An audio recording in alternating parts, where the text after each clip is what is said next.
Bonjour à tous, je suis le prédicateur Stani du Centre de formation des Frères de Jésus, en abrégé CFFJ.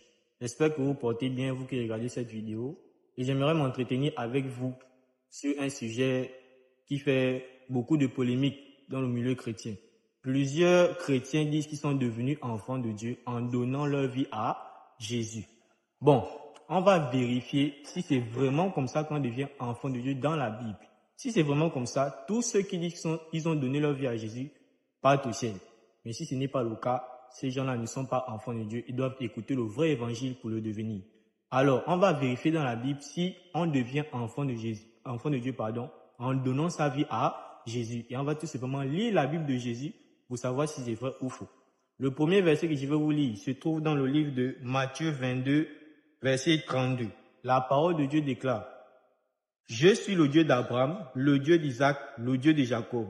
Dieu n'est pas un Dieu des morts, mais des vivants. Dieu dit qu'il est le Dieu d'Abraham, d'Isaac et de Jacob. Et il dit ensuite, il n'est pas le Dieu des morts. Pourtant, ces trois hommes qu'il a cités auparavant sont morts depuis. Mais il dit qu'il est leur Dieu, il n'est pas le Dieu des morts. On comprend ainsi qu'il ne parle pas d'une mort physique, mais d'une mort spirituelle. Et s'il fait mention d'Abraham, d'Isaac et de Jacob comme étant ses enfants et lui leur Dieu, c'est qu'il sous-entend qu'il est en train de dire que Abraham, Isaac et Jacob sont vivants en esprit. Voici pourquoi il est leur Dieu. Mais contrairement à ceux qui ne sont pas comme Abraham, Isaac et Jacob, eux, en fait, Dieu dit qu'ils sont morts. Donc, en français facile, il y a certains hommes sur cette terre que Dieu voit comme des morts. Maintenant, étant comme mort, est-ce qu'on peut donner une vie à Jésus? On va trouver la réponse dans le livre de Jean 10, verset 10. La parole déclare: le voleur ne vient que pour dérober, égorger et détruire. Moi, je suis venu afin que les brebis aient la vie et qu'elles soient dans l'abondance.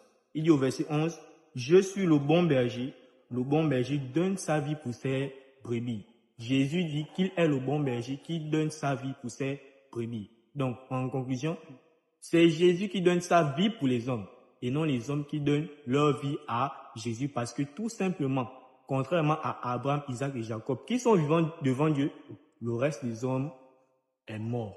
Donc, ils n'ont pas de vie à donner à Jésus. Et c'est justement parce que les hommes n'ont pas de vie à donner à Jésus que Jésus, le bon berger, donne sa vie pour les hommes. Donc, on ne devient pas enfant de Dieu en donnant sa vie à Jésus. Ça ne se fait pas bibliquement parlant. Donc, toi qui ne sais pas, ou bien toi qui as donné ta vie au Seigneur Jésus pour devenir enfant de Dieu, examine-toi toi-même. Et si tu ne sais pas comment faire pour devenir enfant de Dieu, je t'invite à écouter l'évangile du seul vrai Dieu pour que tu sois vraiment pardonné